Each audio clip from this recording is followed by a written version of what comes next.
Besedo dajem svobodnemu, nedolžnemu državljanu Janezu Janši.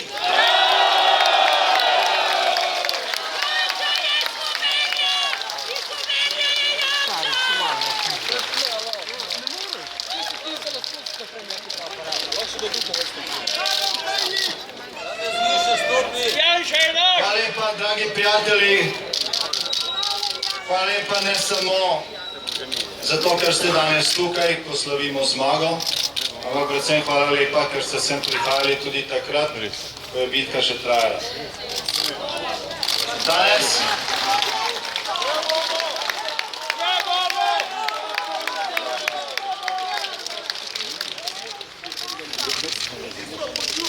Danes tukaj slavimo zmago v bitki, vendar bo pot še dolgo. V tej hiši sramote za nami se je v procesu Patria odvilo 51 obravnav. 51 obravnav na okrajnem sodišču, kjer ne bi se sodilo za minorne stvari in po skrajšanem enostavnem postopku.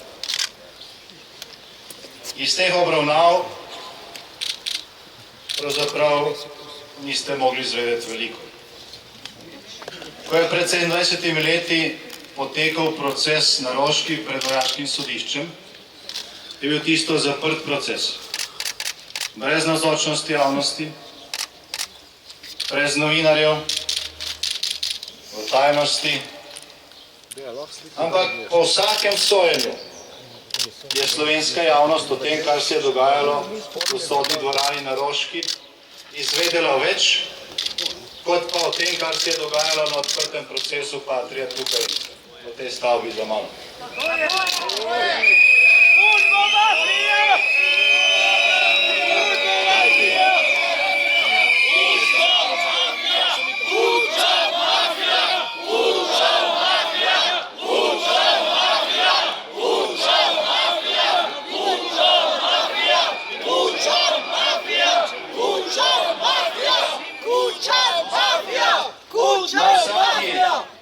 Na vsaki od teh 50 obravnav so bili slovenski novinarji.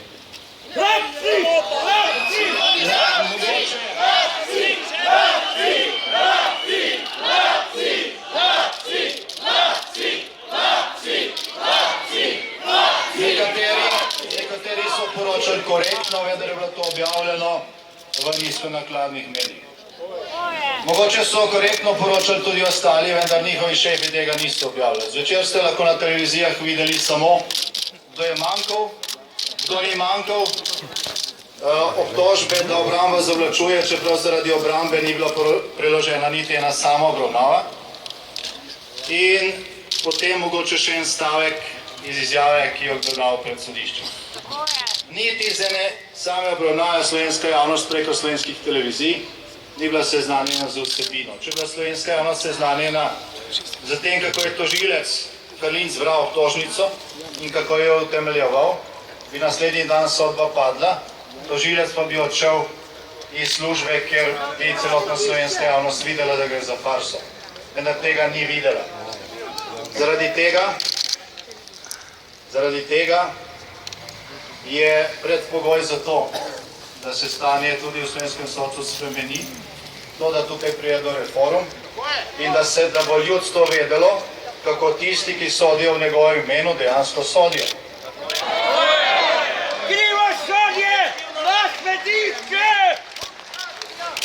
Novinarji! Kot rečeno, objektivno obveščena slovenske javnosti o procesu Patria je bila bistveno slabša v demokratični, samostojni Sloveniji, ki je članica Evropske unije, kot je bila obveščena slovenske javnosti v trdem komunizmu v Jugoslaviji o procesu, ki je potekal v zaprti sodni dvorani pred vojaškim sodiščem. Po 27 letih smo padli niže. Kar se tiče svobode govora in in pravice do obveščenosti smo po 27 letih nižje. In to je naš ključni problem. Če tega problema ne bi bilo krivičnih sodb, ne bi bilo 120 000 brezposelnih, ne bi bilo možno montirati takšnih procesov in seveda ne bi bilo treba za to plačevati velike cene. In za Patrijo, spoštovani, so danes živeče generacije v Sloveniji in tudi tiste, ki šele prihajajo, na seznamu za to, da plačajo visoko ceno. Gospodarska zbornica je izračunala, kjer smo bili leta 2008, ko se je ta montiran proces začel in kjer smo bili konec lanskega leta. V tem času je Slovenija izgubila skoraj desetino bruto domačega proizvoda. Zadolžili smo se za 22 milijard evrov. To je več denarja, kot ga je dolgovalo ob razpadu celotne Jugoslavije. In tega denarja se ni investiralo, ampak se je to zapravilo. Zato, da se je navidezno vzdrževalo drugačno stanje, kot je bilo v resnici, in da se je ohranjala nelegitimna oblast. V tem času je delo izgubilo še dodatnih 60-70 tisoč ljudi in tu je našlo nekaj 10 tisoč mladih. To je objektivna cena Patrije, ki je v slovensko politiko nesla bistveno nižje standarde, kot so bili prej. Lansirala se je neka tema, ki ni imela nobene zveze z realno razpravo o sedanjosti in prihodnosti. In v senci tega so tisti, ki so se to lansirali, lahko mirno nadaljevali z svojo raboto. V tem času so se slovenske banke do konca izpraznile in danes morate vi to plačevati. Na slovenskih sodiščih doslej ne da bi bil obsojen. Na slovenskih sodiščih doslej ni bil obsojen niti en posameznik, ki je izmed tistih, ki so slovenske banke izpraznili v začetku 90-ih let, niti nihče izmed tistih, ki so to naredili v zadnjih letih. Pa gre za milijarde. Gre za milijarde, ki če bi jih investirali, bi danes Slovenija imela modernizirano železnico, tako pa imamo proge iz časa Avstro-Ogrske. Do Jesenice voste več kot pred 100 leti. Imeli bi izgrajeno tretjo razvojno os. Ne bi stali pred semaforji na 30 mestih v Sloveniji na državnih in regionalnih cestah, ker ni denarja niti za to, da se most popravi. In zato na 10 tisoč ljudi izgublja delovni čas in delovne ure. In še mnogo tega bi lahko naštevali, če bi imeli čas pod seznam te škode, ki je bilo v tem času povzročena. In 6-7 volitev je potekalo v tem znamenju. Vedno, ko so se bližale volitve, je padla neka sodba ali pa je bila neka nadaljna stopnica v tem procesu, samo zato, da se je zastopilo politično ozračje in da se je frišna tekma dela nelegitimno. Se spomnite, nekateri ste bili tukaj na istem mestu, mislim, da je bil to 4. ali 7. julij lanskega leta, nekaj dni pred volitvami, mene so z Marico pripeljali tukaj na te sodne obravnave. Nujno je bilo urgentno, tukaj ste protestirali, nič pomagalo. Opta je potem kazala 15 minut zvečer, kako ste protestniki z dežniki tepli kao sodnico. Vendar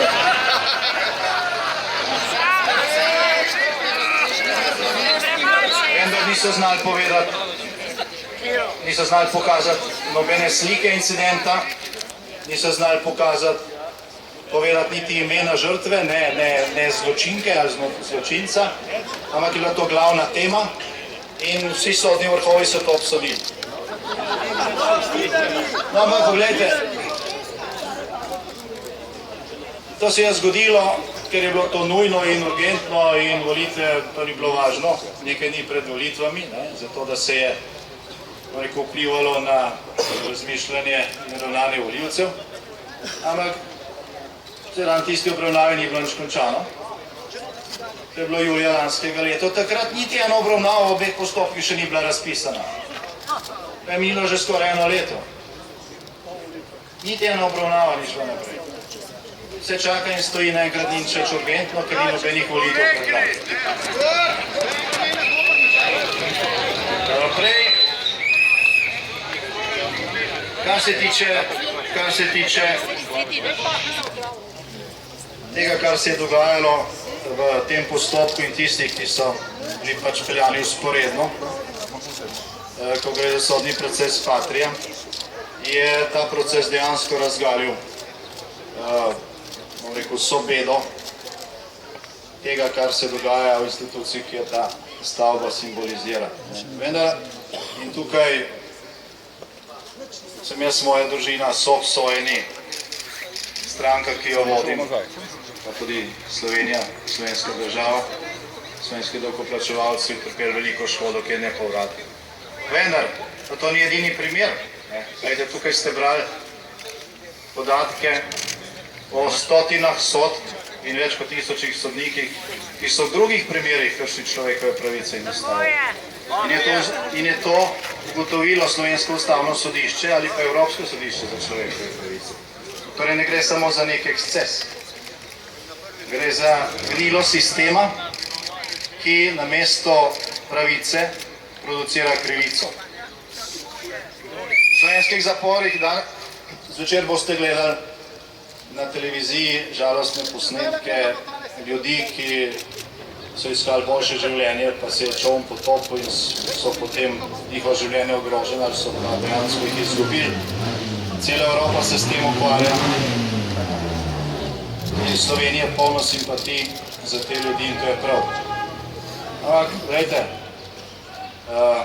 in zdaj bo sprožena široka akcija proti tem, ki pač organizirajo te ilegalne migracije in pravzaprav bo svetovna policijska akcija proti njim.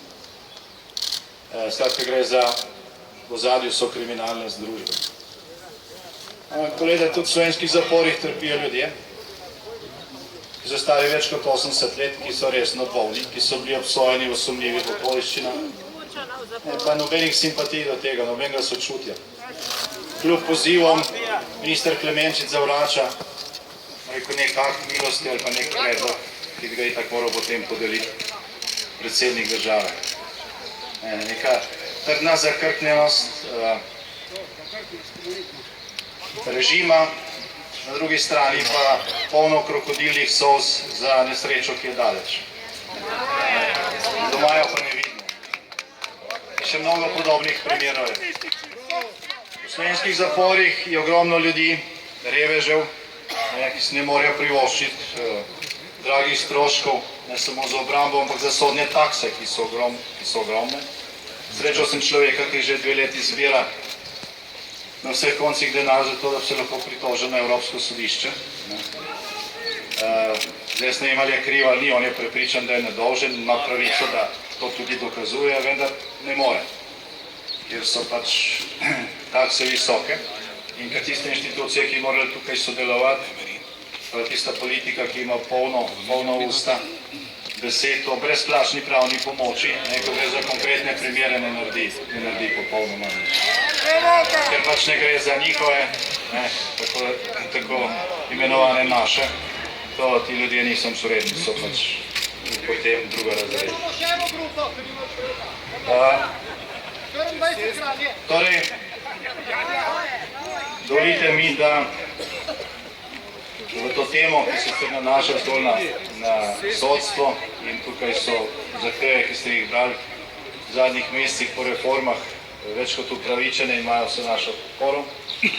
Da na tej temi dodam še nekaj, kar se zdaj skuša skriti pod njo in resnico sprevračati. 7 let traja ta proces Patria. In zdaj naenkrat tisti, ki so ga sproducirali, tisti, ki so porabili na kvadratne kilometre tiskanega papirja za to, da so o tem pisali in razglašali vedno, še posebej, če je šlo za čas pred volitvami, govori o tem, kako je to škodilo Sloveniji.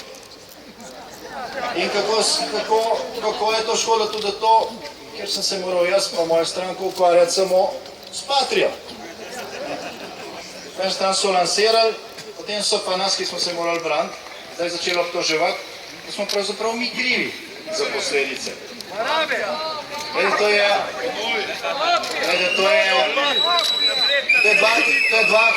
dvakrat pokvarjeno in dvakrat zlagano. Prvi zato, ker se žrtev obtožuje za to, da je žrtev. V slovenski zgodovini imamo še hujše primere, zdaj s tem je to do konca sprevoženo. Po drugi strani pa to ni res. Za lanske volitve smo mi imeli pripravljen, kompleten, razdelan do zadnje točke, razvojni program za Slovenijo. Vendar ga jaz nisem mogel predstavljati, ker so me zaprli.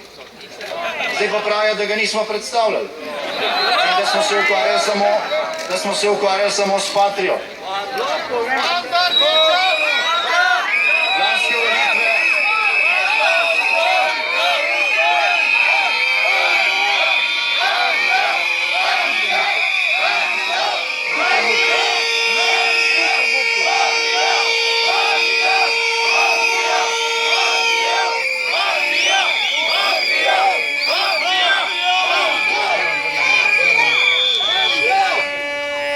Lanske volitve so nelegitimne. Po včerajšnji sodbi Ustavnega sodišča je to še na najvišji inštanci potrjeno. Ampak mi smo kljub temu, da so bile te volitve nelegitimne, kljub temu, da se je vladna koalicija polovica tega časa, ko je na oblasti, ukvarjala z odvzemom mojega mandata, kljub temu, da nič ne funkcionira, obnašali konstruktivno. Obljubili smo na samem začetku, da bomo podprli vse dobre ukrepe, ki jih bo predlagala vlada, pa čeprav se stavili na podlagi nelegitimnih volitev. In smo to naredili. Ampak problem je bil v tem, da teh ukrepov praktično ni. Zdaj nam očitajo, da se ukvarjamo predvsem s Patrijo. Poglejte dnevne rede sej Državnega zbora od volitev naprej. Danes je bila končana redna aprilska seja. Za to sejo je Slovenska demokratska stranka vložila 5 vsebinskih zakonov. Vlada pa 6 sprememb, večinoma nepomembnih zakonov, z vsem svojim aparatom. Na zadnjih 4 sejah Državnega zbora, rednih sejah, je bilo več točk na dnevnem redu, ki jih je predlagala opozicija, predvsem Slovenska demokratska stranka, nekaj tudi Nova Slovenija, kot pa točk, ki jih je predlagala vlada. Ampak na nobenih večernih poročilih nobene slovenske televizije tega niste slišali. Slovenska javnost tega pravzaprav ne sme vedeti. Zato, da se lahko govori, da se mi ukvarjamo samo s Patrijo, namesto da bi se ukvarjali z razvojem, čeprav se tukaj zgolj branimo, kljub temu, da smo bili oškodovani nepošteno na teh volitvah, se ukvarjamo s slovensko prihodnostjo, ampak smo spet pri tistih začetnih točk in začetnem problemu, ki ga zelo ponazarja ta primerjava, ko smo lahko zaprtega procesa pred vojaškim sodiščem, kot slovenska javnost, bili bolj objektivno obveščeni, kot pa s procesa Patrije v demokratični državi. To je glavni ključni problem aktualne slovenske stvarnosti. Včeraj je Slovenija prišla do neke točke, na kateri bi lahko prišlo do začetka normalizacije. Jaz sem se zvečer vračal iz Ukrajine, ker sem sodeloval v evropskem programu reformne pomoči za to državo in sem na letališču bral sodbo Ustavnega sodišča. In ko sem jo prebral, se mi je zdelo, mogoče pa vendarle. Mogoče smo na neki točki, ko bomo lahko rekli,